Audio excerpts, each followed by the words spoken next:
नमस्कार, मैं जनता शिवम गौतम। और जिस तरीके से हाथरस को लेकर देश में गिद्ध राजनीति हो रही थी, अब उसमें गिद्ध पत्रकारिता भी जुड़ गई है।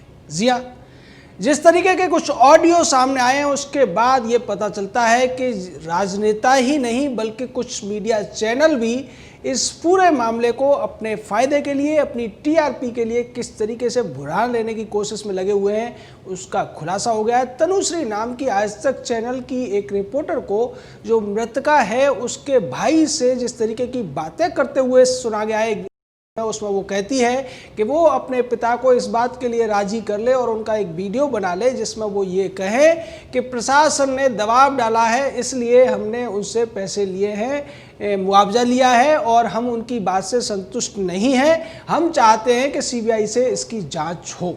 इसको लेकर बातचीत काफ़ी लंबी है। बातचीत में इसी दौरान मृतका का भाई डरते हुए बताता है कि ज़्यादा बात नहीं। वो कहती है, क्यों डरते हो, हम आपके साथ हैं, हम आपके साथ हर समय खड़े हैं। और यहाँ तक वो इमोशनल उसको करने के लिए बोलती है कि मैं भी आपकी बहन की तरह से हूँ, मैं भी जब सफदरजंग अस्पताल में आप थे, मैं आपके साथ खड़ी थी और इसलिए आपको मेरा ये छोटा काम करना पड़ेगा। वो ये सब इसलिए कर रही है क्योंकि उसके चैनल की टीआरपी गिर चुकी है। आज तक चैनल की ये जो पत्रकार तथा कथित गिद्ध पत्रकार है तनुश्री, आगे लंबी बातचीत करती है और इसी बातचीत के दौरान वो उन सवालों को भी पूछती है जो फॉरेंसिक रिपोर्ट में आए हैं। वो संदीप, जो कि मृतका का भाई है, उससे पूछती है कि फॉरेंसिक रिपोर्ट चाहे अलीगढ़ की हो या फिर सफदरजंग अस्पताल की, उन दोनों में इस बात की पुष्टि हुई है कि मृतका का रेप नहीं हुआ था। और आप लोगों के भी जो वीडियो सामने आए हैं, जिसमें उस मनीषा का भी वीडियो है और उसकी माताजी का भी वीडियो है, उन दोनों ही वीडियो में शुरुआती जो वीडियो है, एक थाने का है और एक अस्पताल का है, उसमें कहीं भी रेप का जिक्र नहीं है। इसको लेकर जब वो सवाल पूछती है तो संदीप ये कहता है कि नहीं, उस समय उन्हें याद नहीं रहा होगा या वो भूल गए होंगे। यानी इस तरीके की बातें की जा रही है। इससे आप समझ सकते हैं कि किस हद तक आज पत्रकारिता के नाम पर लोग गिद्ध पत्रकारिता कर रहे हैं और लोगों की भावनाओं से खेल रहे हैं। जातिगत मुद्दे भड़काकर लोगों को एक दूसरे के खिलाफ लड़ाना चाहते हैं और तिल का ताड़ बनाने में लगे हुए हैं। उसी तरीके से जैसे राजनीतिक लोग राहुल गांधी से लेकर आम आदमी पार्टी तक और चंद्रशेखर रावण जैसे लोग और इस कड़ी में जिस तरीके से ममता बनर्जी की पार्टी भी कूदी, डेरेक ओब्रायन को भी गिरते हुए देखा गया जब वो गांव पहुंच गए थे चुपके से और अपनी ही पार्टी की 2 सांसदों को लेकर गए थे। वहां भी उन्होंने घिनौनी राजनीति की और ये दिखाने की कोशिश की कि पुलिस ने उन पर हमला किया है। महिलाओं ने, जो महिला सांसद हैं, उन्होंने आरोप लगाया कि पुलिस ने हमारे साथ बदतमीजी भी की है, जबकि हकीकत कुछ और है।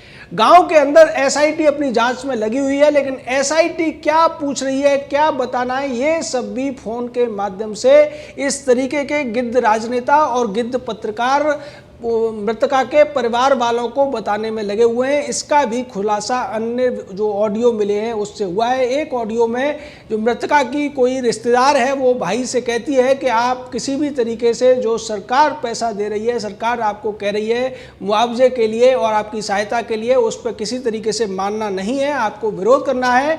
और हम आपको ये बता रहे हैं कि अभी राहुल गांधी आने वाला है, प्रियंका गांधी आने वाली है और एक नेता है जो कि चंद्रशेखर के बारे में इशारा किया जा रहा है। उसने ये कहा है कि अगर सरकार 25 लाख दे रही है तो मैं 50 लाख दूंगा, लेकिन किसी भी हालत में सरकार की बात नहीं माननी है, सरकार की बात से संतुष्ट नहीं होना है।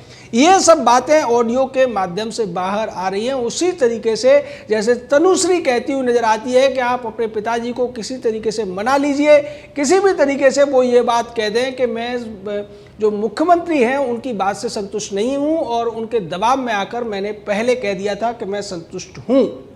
इसको लेकर तनुश्री एक और बात उठाती है और वो कहती है कि हमने ये सुना है कि मुख्यमंत्री की बात आपके पिताजी से नहीं हुई है, ये एक अफवाह है जिसको सरकार फैलाने की कोशिश कर रही है। लेकिन इस बात का खंडन संदीप करता है और वो ये कहता है कि नहीं, मेरे पिताजी से मुख्यमंत्री की बातचीत हुई है।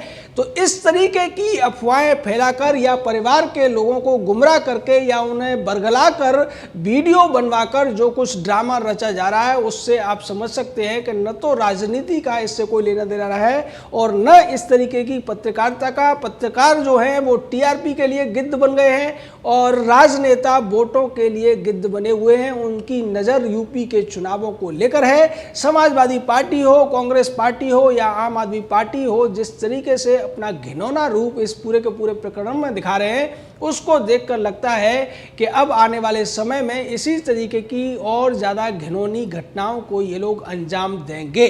जैसा कि फॉरेंसिक रिपोर्ट में ये दावा आया है कि महिला जो पीड़िता थी, लड़की, उसके साथ बलात्कार की पुष्टि नहीं हुई है। उसकी जो मृत्यु हुई है वो चोट लगने के कारण हुई थी और इसमें कहीं ना कहीं जो पुलिस थी जिसने अस्पताल पहुंचाने में कोताही बरती या फिर अस्पताल में उसका ठीक से इलाज नहीं हुआ, ये भी मायने रखता है। उसको लेकर कोई सवाल नहीं उठा रहा है, बल्कि सवाल ये उठाए जा रहे हैं कि उस महिला के साथ बलात्कार हुआ, मुख्यमंत्री इस पर इस्तीफा दें, जैसा कि कांग्रेस की तरफ से ये दावा किया गया है।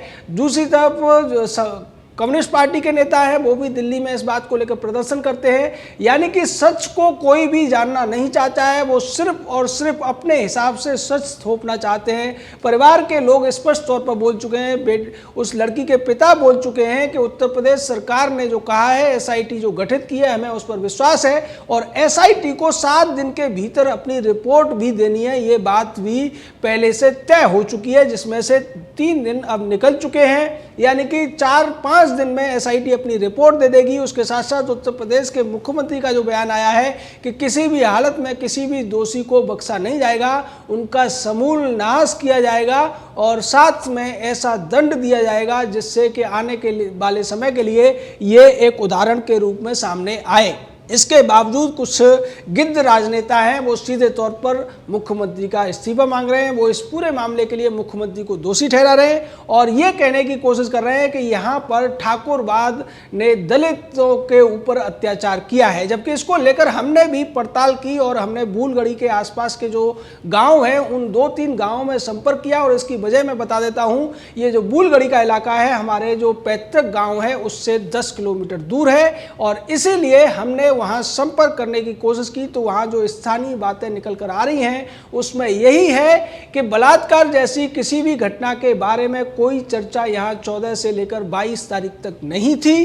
केवल लड़ाई झगड़े की बात थी और इसका जिक्र जो पीड़ित लड़की थी उसकी माता ने भी एक वीडियो में किया है और ये कहा है कि पुरानी रंजिश चली आ रही थी। हमारे जो ससुर थे उनके सर में एक बार चोट मार दी थी इन लोगों ने, उसके बाद में दोनों परिवारों के बीच रंजिश थी, बीच बीच में झगड़े हो जाया करते थे, लेकिन इस तरीके का झगड़ा होगा, इस तरीके का हमला होगा, ये हमें पता नहीं था। उन्होंने ये भी कहा कि मैं भी लड़की से थोड़ी दूर पर थी, लेकिन मैंने बाद में जब देखा कि वो गला दबाने की कोशिश कर रहा है और गला दबाने की कोशिश के फिर मैं उसे मारने के लिए आई और उसके बाद वो भाग गया, उससे चोट लगी। और उस पीड़ित लड़की का भी वीडियो था जिसमें वो कहती हुई नजर आई थी कि हाँ मेरे गला दबाने की कोशिश की गई और गले की हड्डी मेरी तोड़ दी गई है। इस तरीके की बातें पहले वीडियो में सामने आई थी और पुलिस ने भी ये बताया था कि जब 14 सितंबर को पहली बार एफआईआर दर्ज हुई थी तो उसमें महिला जो आई थी, जो कि माताजी हैं उस बेटी की, और उनका जो भाई था, उन तीनों लोगों ने ये बताया था कि झगड़ा हुआ है, इसमें गर्दन दबाने की कोशिश हुई है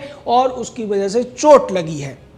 जिसके बाद 20 तारीख को इस मामले में जो सर्किल ऑफिसर थे, इंस्पेक्टर, उन्होंने इंक्वायरी में जब पूछताछ की उस बिटिया के साथ में अस्पताल के अंदर, तब उसने ये बताया था कि मेरे साथ छेड़छाड़ करने की भी कोशिश हुई थी। और अगली बार जब वो 22 तारीख को मिलते हैं तब इस मामले में रेप का एंगल आता है, रेप की बात की जाती है, जिसको कि फॉरेंसिक रिपोर्ट ने नकार दिया है डॉक्टरों ने। और जो पोस्टमार्टम रिपोर्ट है उसमें यह कहा गया है कि जो मृत्यु हुई है इसका कारण जो गर्दन में चोट लगी है, रीढ़ की हड्डी में जो चोट लगी है वो है, और इसके लिए उस अस्पताल को भी दोषी ठहराया जा सकता है जहां इलाज किया गया था, या फिर समय पर अस्पताल तक न पहुंचाने के लिए उस पुलिस पर भी दोष आ रहा है। इसकी भी जांच मुख्यमंत्री ने कह दिया है कि पुलिस की तरफ से, प्रशासन की तरफ से जो भी लापरवाही हुई है उस पर कार्रवाई की जाएगी, किसी को भी बख्शा नहीं जाएगा। लेकिन उसके बावजूद जिस तरीके से मीडिया इस पूरे मामले को एक बड़ा चढ़ाकर दिखाने की कोशिश कर रहा है, टीआरपी के लिए वो जिस तरीके से घिनौनी हरकतें कर रहे हैं, परिवार वालों से झूठे बयान दिलाने की कोशिश कर रहे हैं, परिवार वालों को लालच दिलाए जा रहे हैं। एक वीडियो जिसमें यह कहा गया है कि 25 की बजाय 50 लाख दिला दिए दिए जाएंगे और इसमें चंद्रशेखर रावण का भी नाम आ रहा है, राहुल गांधी का भी नाम आ रहा है, मनीष सिसोदिया से लेकर संजय सिंह तक का जिक्र आ रहा है। यानी कि ये सब लोग परिवार वालों से संपर्क करके ये कहने की कोशिश कर रहे हैं कि आप किसी भी तरीके से उत्तर प्रदेश सरकार की बात को मत मानो और मीडिया के सामने यही बयान दो कि हम उनसे संतुष्ट नहीं हैं और हम सीबीआई जांच चाहते हैं।